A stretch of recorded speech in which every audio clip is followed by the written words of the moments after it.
What was Boston's role in defying the Fugitive Slave Act? Imagine a city where the fight for freedom was loud and clear. Boston played a big part in standing up against the harsh laws that tried to send escaped enslaved people back into slavery. The city had a long history of fighting slavery even before the Fugitive Slave Act of 1850.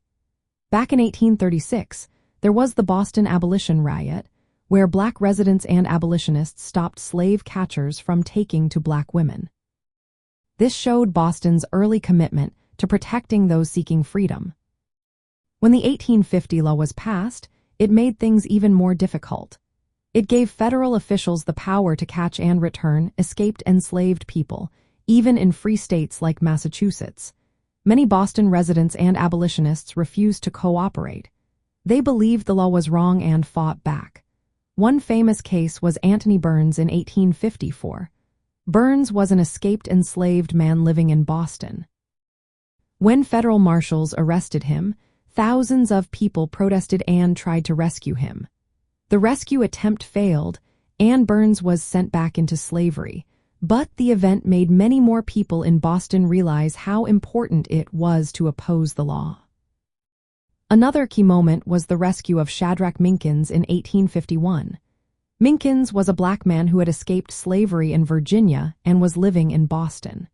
When federal agents tried to seize him, a group of black Bostonians, abolitionists, and lawyers organized a daring rescue at the courthouse.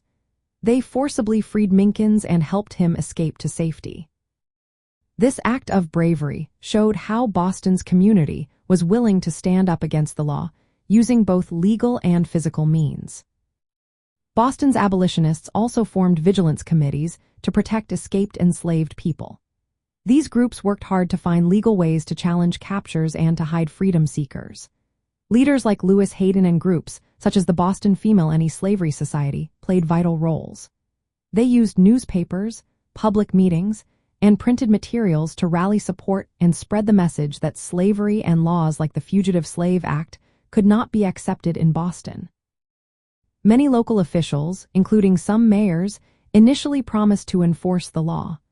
But widespread public opposition and activism made enforcement difficult. Boston became a symbol of resistance, showing that many citizens refused to accept injustice. The city's actions and protests made it clear that Boston stood for liberty and human rights. In the end, Boston's role in defying the Fugitive Slave Act was about more than just resisting a law.